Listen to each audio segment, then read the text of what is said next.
한 주간도 평안하셨죠? 아멘. 네, 한 주간도 평안하셨을 줄 믿습니다. 오늘 말씀은 제목처럼 요셉이 고난 가운데서도 소망을 갖고 있었다라는 말씀을 전하려고 합니다. 요셉은 야곱이 정말 사랑했던 그 라헬의 아들로서 특별한 사랑을 받았던 자가 바로 요셉입니다. 그에게는 다른 아들에게 허락하지 않았던 채색 옷을 입혔고, 그 시대에는 채색 옷감이 너무나도 귀했기 때문에 아무에게나 그 색깔 있는 옷을 입힐 수가 없었습니다. 특별한 사랑을 받았다라는 것입니다. 그리고 그는 특별한 꿈을 꾸기도 하였습니다. 형들의 곡식단이 자기의 단에 절하는 꿈을 꾸고, 해와 달과 11별이 자기에게 절하는 꿈을 꾸었다라는 것이죠. 그 꿈은 가족 모두가 요셉에게 절하고, 또한 요셉은 그들을 다스리게 된다는 의미로 받아들일 수 있는 꿈이었습니다. 이로 인해 요셉은 형들로부터 시기의 대상이 됩니다. 결국 형들의 손에 의해서 미디안 사람들에게 팔리게 되고, 또한 그를 통하여 애굽 시위대장 보디발의 집에 종으로 들어가게 되는 상황을 겪게 됩니다. 그러나 요셉은 애굽의 종으로 팔려왔으면서도 하나님의 은혜로 보디발의 집에 총무가 되었고, 모든 일에 최선을 다하고, 또한 하나님께서 요셉과 함께 하심을 증거하는 삶도 살았습니다. 시련은 있었지만 하나님의 은혜로 형통한 삶을 살고 있었는데, 그런데 그에게 또다시 시련이 다가왔다라는 것입니다. 보디발의 아내의 유혹이 계속 그를 붙들었습니다. 요셉은 그 유혹을 하나님에게 죄를 범할 수 없다라고 하며 거절했지만, 그럼에도 끝나지 아니하는 요셉의 그 붙잡고 유혹하는 그 손길을 단호하게 거부하면서 겉옷을 보디발의 아내의 손에 버려두고 도망치게 되는 사건까지 일어나게 됩니다. 요셉은 하나님 앞에서 신실하게 행동하였고 범죄하지 않았습니다. 자신의 모든 것을 걸며 하나님의 말씀에 순종하였습니다. 사람들의 눈에 띄지 않는 상황에서, 아무도 보지 않는 상황에서 그의 요구를 들어줄 수도 있었지만, 하나님께서는 자신의 모든 것을 보고 계신다라는 것을 알고 계셨고, 또한 믿음이 있었기 때문에 그 상황을 벗어나였다라는 것입니다. 참으로 훌륭한 믿음이요, 하나님을 향한 신실한 행동임이 분명합니다. 이러한 요셉은 앞으로 하나님께서 더 은혜를 더하시고, 더 형통하게 하시고, 더 좋은 자리에 서야 할 것이고, 더 성공하는 인물이 되는 것이 어쩌면 옳다 할 수 있습니다. 하나님이 이 믿음을 귀하게 받으셔서 더 큰 은혜를 내려주실 것을 기대할 수 있다라는 것입니다. 그런데 오늘 말씀을 보면 요셉은 그 보디발의 아내에게 모함을 받게 됩니다. 그 이야기를 들은 남편 보디발은 심히 노하게 되었고, 또한 결국 모든 혐의를 인정받아 감옥에 투옥되게 되었다는 것입니다. 하나님을 향한 신실한 마음이었고, 또한 믿음이었고, 그에 맞는 삶을 살았던 요셉입니다. 그런데 오히려 그는 그 누구보다 더 많은 시련과 고난을 겪으며 살아야 하는 모습을 경험하였다는 것이죠. 무엇보다도 그가 노예로 애굽에 팔려갔다는 것 자체가 그에게는 큰 고난이었습니다. 물론 요셉이 노예로 팔려온 것은 그가 하나님 앞에서 신실한 삶을 살았기 때문에 당한 고난은 아니었습니다. 성경의 설명은 그가 철이 없어 형들에게 미움을 받았기 때문이라고 시사합니다. 또 그는 보디발의 집에서 열심히 일했습니다. 하나님이 그와 함께 하심을 보디발도 알 정도로 하나님의 이름 앞에 최선으로 열심을 다하며 살았던 요셉입니다. 그런데 그 생활도 얼마 가지 못하여서 감옥에 갇히는 신세가 되고 말았다라는 것입니다. 어떻게 보면 세상에서는 하나님을 경외하고 경건하게 살려는 사람들에게 더 많은 고난이 닥쳐오는 것 같다라는 것입니다. 다윗도 그렇지 않았습니까? 다윗은 하나님께 마음이 합한 자라는 이런 말을 들었던 사람이지요. 철저하게 하나님 앞에서 의로운 삶을 살려고 노력했던 자가 다윗입니다. 그래서 하나님께서는 그와 누라 함께 하셨고 그의 삶을 형통하게 하셨습니다. 그런데 오히려 그 형통함의 삶이 다윗을 더 힘들고 고난의 상황 가운데 빠져들게 했다라는 것이죠.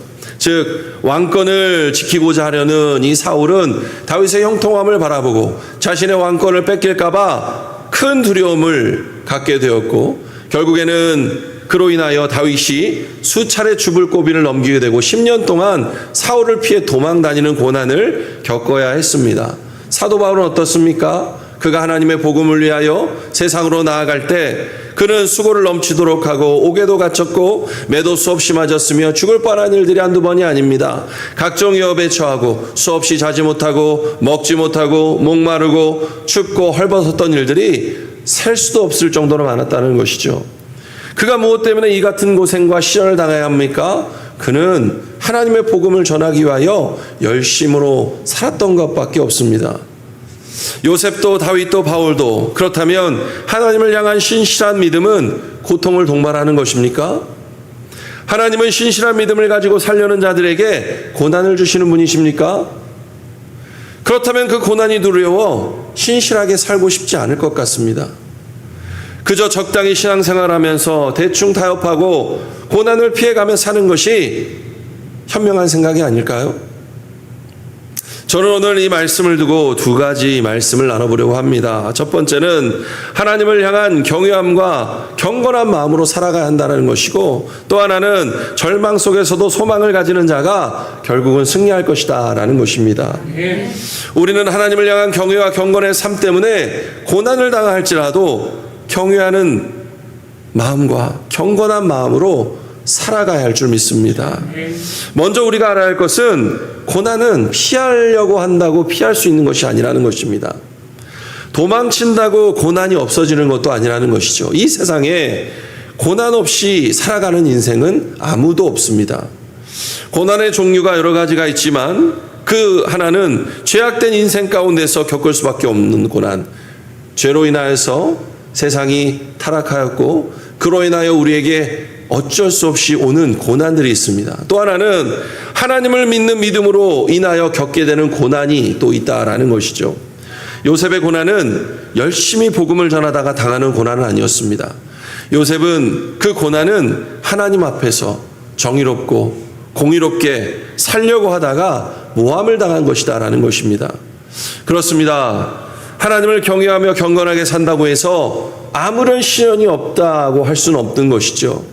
아무런 시련이 없는 것은 아닙니다. 예수님께서는 요한복음 16장 33절에 너희가 세상에서 핍박을 당할 것이다 라고 분명히 말씀하셨습니다.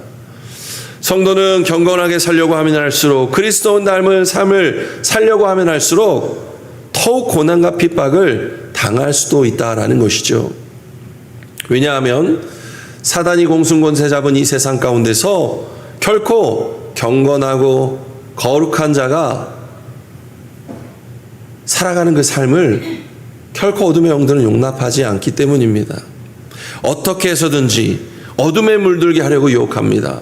그것이 세상을 살아가는 지혜라고 말하고 그 방식을 따르지 아니하면 삶이 어두워지고 어려울 것 같은 상황이 우리의 삶 가운데 벌어집니다. 그러나 우리가 걱정하고 두려워하지 않아도 될 것은 선을 사랑하며 정의를 세우는 자에게 하나님이 함께 하시기 때문입니다. 아모스 5장 15절 말씀에 너희는 악을 미워하고 선을 사랑하며 성문에서 정의를 세울지어다 만군의 하나님 여호와께서 혹시 요셉의 남은 자들을 불쌍히 여기시리라 라고 말씀하십니다. 요셉이 보디발의 아내 유혹을 뿌리친 것은 그렇게 쉬운 일이 아니었습니다. 그런 쉬운 상황이 아니었음에도 하나님 앞에서 죄를 범하는 것이기 때문에 그는 악의 길에서 서지 않고 그 자리를 떠났습니다. 요셉은 자기에게 어떤 유익이 있는가, 불이익이 있는가가 무엇을 결정하는 이유가 아니라 하나님 앞에서 악의 길을 걷는 것인가 걷지 않는 것인가, 그것이 요셉의 행동을 결정짓는 일이었다라는 것입니다. 그러나 그 일로 어떤 일을 경험합니까? 보디발의 집에 종으로 온 것도 모자라서 이제는 죄수가 되어 옥에 갇히게 되는 고난을 당하게 됩니다. 이제 요셉은 더 이상 떨어질 수 없는 가장 밑바닥까지 떨어지게 된 것이죠. 그러나 성경은 뭐라고 말씀합니까? 오늘 20절 말씀에 이에 요셉이 주인이 그를 잡아 옥에 가두니 그 옥은 왕의 죄수를 가둔 곳이었더라. 요셉이 옥에 갇혔으나 라고 말씀합니다. 20절 마지막 후반부에 요셉이 옥에 갇혔으나 21절 말씀이 기대되지 않으십니까? 여호와께서 요셉께 함께 하시고 그에게 인자를 더하셨다라고 말씀하십니다. 이런 상황에서도 희망이 있었다라는 것입니다. 바로 그런 하나님께서 여전히 요셉과 함께 하셨다라는 것이죠. 보디발의 집에서 요셉과 함께 하셨던 하나님께서 여기서는 함께 하실 뿐만 아니라 그에게 인자를 더하셨다라고 말씀하고 계신다라는 것입니다. 인자를 더하셨다라는 것은 하나님께서 특별히 더 관심을 가지셨다라는 것입니다. 그의 백성들을 돌보시며 그들의 기도에 응답하시는 것이 바로 하나님의 인자하심이라는 것이죠. 그곳에서 이 단어를 사용했다라는 것은 요셉이 절망 가운데 하나님을 붙들고 하나님 앞에 기도하였을 때 하나님이 그를 붙잡아 주셨다라는 것입니다. 요셉은 비록 고난에 노출되어 어려움을 겪고 있었지만 하나님은 요셉이 힘든 고난을 받으면 받을수록 특별하게도 특별하게 관심을 가져주셨고 또한 더 크게 임하시어 인자를 더하여 주셨다라고 말씀하십니다. 그리고 그러한 이유로 요셉은 심히 큰 고난 가운데서도 좌절하지 아니하고 고난을 이겨낼 수 있었다라는 것입니다. 이것이 요셉이 고난 가운데서도 형통할 수 있는 이유입니다. 유혹 가운데서도 승리할 수 있던 이유라는 것입니다. 그런데 그런 하나님의 은혜가 요셉에게만 임하였겠습니까? 오늘 우리 모든 성도들에게도 그 하나님의 인자하심과 그 하나님의 은혜가 임하고 있다라는 것입니다. 왜냐하면 저 옛날 요셉이 섬기던 하나님은 오늘 우리가 이 땅 가운데 섬기는 하나님과 다르신 분이 아니기 때문입니다. 항상 동일하신 분이시오. 그들에게 말씀으로 약속하셨다면 오늘 이 시대를 살아가는 우리에게도 말씀으로 역사하시고 은혜를 내려주시고 축복하시고 인자를 더하시는 분이 하나님이시다라는 것입니다. 실제로 우리에게 밀려오는 고난이 거세면 거셀수록 우리를 잡아주시고 안아주시는 하나님의 손길도 더욱더 강해집니다. 하나님께서 성도들로 하여금 반드시 고난을 이기게 하시고 승리하게 하실 것이기 때문입니다. 그래서 아무리 거센 세상의 풍파가 우리에게 다가올지라도 우리에게는 아무 문제가 없습니다. 물론 현실은 어려울 것입니다. 해결되지 않는 근심과 걱정이 우리의 가슴을 치게 만들 것입니다. 그러나 성도 여러분, 우리에게 임한 고난이 쉽게 사라지지 않고 오히려 더 무겁게 다가온다 할지라도 결코 두려워하지 마십시오. 우리를 향해 다가오는 고난의 무게가 아무리 무겁다 할지라도 그 고난의 무게보다 더 크게 다가오신 하나님의 크신 손이 우리를 분명히 붙들어 가실 것이기 때문입니다. 요셉에게 인자를 더하신 하나님께서 더 크신 은혜로 우리를 붙들어 주실 것을 믿으시길 바랍니다. 그럴 때 세상을 향한 두려움이 우리의 마음 가운데 사라지고 대신 세상과 당당히 맞서 싸울 수 있는 믿음의 용기가 우리의 마음을 지배하게 될 줄 믿으시길 바랍니다. 두 번째는 절망 속에서 소망을 가지는 자가 승리하게 된다는 것입니다. 오늘 말씀 23절 말씀을 보시면 여호와께서 요셉과 함께 하심이라 여호와께서 그를 범사에 형통하게 하셨더라 라고 말씀합니다. 이렇듯 요셉은 이 어려운 고난 가운데서도 좌절하지 않고 또한 범사에 형통하고 승리하는 삶을 살았음을 보게 됩니다. 그런데 요셉이 이처럼 승리하는 삶을 살았던 것은 그가 하나님을 신뢰하는 믿음으로 또한 절망적인 상황 것에서도 소망을 잃지 않았기 때문이라는 것이죠. 사실 요셉은 17살의 어린 나이에 형들에 의해 낯설고 머나먼 이국 땅에 팔려온 종의 삶을 살게 되었습니다. 인간 취급을 받지 못하는 종의 신분으로 17살 소녀는 그 어린 나이는 부모의 특별한 사랑을 받으면서 살았던 그 어린 나이의 요셉은 더 견디기 힘들었을 것입니다. 다시는 부모의 얼굴을 보지도 못할 뿐만 아니라 형들이 자식을 판 것에 대해서 분노를 감출 수 없는 이 절망감에 빠져 있을 그 심령이 바로 지금 요셉의 상태라는 것이죠. 이 정도면 대부분의 사람들은 삶을 포기하고 될 대로 되라 하고 살 수도 있다라는 것입니다. 그러나 성경 속에서 요셉은 절망하였다, 삶을 포기하였다 라고 말씀하신 흔적을 찾아볼 수 없다라는 것입니다. 오히려 그는 자신의 처지를 원망하거나 탄식하지 아니하고 더욱 하나님을 신뢰했을 뿐만 아니라 보디발의 집에서건 감옥에서건 자기에게 주어진 모든 일에 최선을 다하고 주어진 삶에 충성을 다하는 열심으로 살아갔다라는 것입니다. 그리고 이처럼 보통 사람들과 달리 절망적인 순간에도 절망하지 아니하고 희망을 포기하지 않았던 요셉은 나중에 이 길로 말미암아 애굽의 총리가 되는 영광의 자리에 이르게 되는 이 원동력이 바로 이 믿음과 소망이었다라는 것이죠. 성도 여러분, 오늘날 많은 분들이 자기의 삶을 비관하여서 극단적인 선택을 하는 사람들 많이 봅니다. 그런데 이처럼 사람들이 극단적인 선택에 이르게 하는 결정적인 원인이 무엇이라고 생각하십니까? 이것을 철학자 키에르케고르는 이렇게 말을 합니다. 절망이야말로 사람을 죽음에 이르게 하는 병이다라고 말을 합니다. 미래에 대한 소망이 없는 사람에게는 더 이상 살고자 하는 의욕이 없다라는 것이죠. 그래서 삶을 비관하는 사람은 어려움을 당하는 사람이 아니라 삶의 희망이 사라진 사람이다라고 말을 합니다. 하지만 미래에 대한 소망을 가진 사람은 어떠한 절망적인 상황도 능히 극복하고 마침내 승리의 삶을 살게 되는 것을 보게 되지요. 물론 이것은 우리의 마음대로, 우리의 힘으로, 우리의 능으로 되는 것은 아님을 저는 알고 있습니다. 희망이 없는데 어디서 희망을 찾을 수가 있겠습니까? 우리의 힘으로 가능한 것이라면 누가 비관할 자가 어디 있겠습니까? 그러나 요셉은 절망적인 상황 가운데서도 하나님께서 그로 하여금 언젠가는 모든 어려움을 이기게 하시고 영광의 날을 맞이하게 하실 것이라는 신적 꿈을 꾸고 있었다라는 것입니다. 또한 믿음과 소망을 가지고 있었기에 그 절망을 극복할 수 있었다라는 것이죠.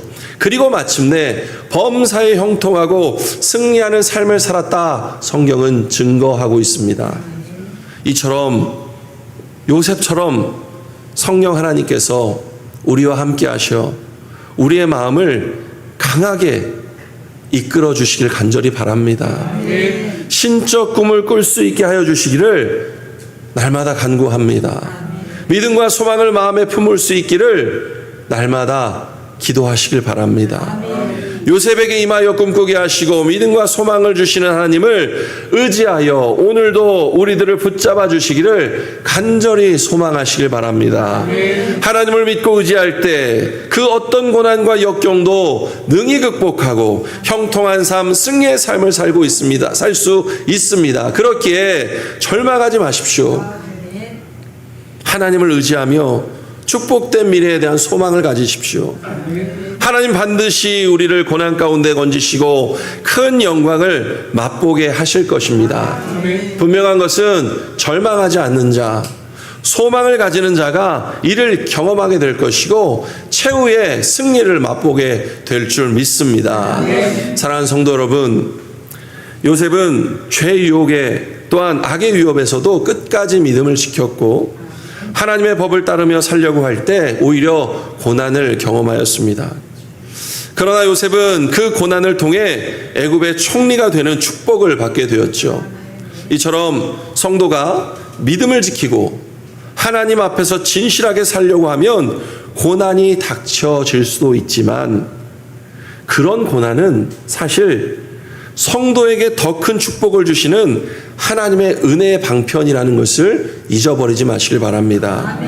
그러므로 비록 고난이 만달지라도 먼저 하나님 앞에 무릎을 꿇으시고 더욱 믿음 안에서 믿음을 지키시고 하나님을 경외함과 경건한 삶을 놓치지 마시며 성령 안에서 참된 믿음과 소망을 가지시길 바랍니다. 그리하여 하나님께서 고난 뒤에 주시기 위하여 예배해 두셨던 그 모든 축복을 다 받아 누리시는 우리 모든 성도님들 되시기를 주님의 이름으로 축복합니다. 기도하겠습니다.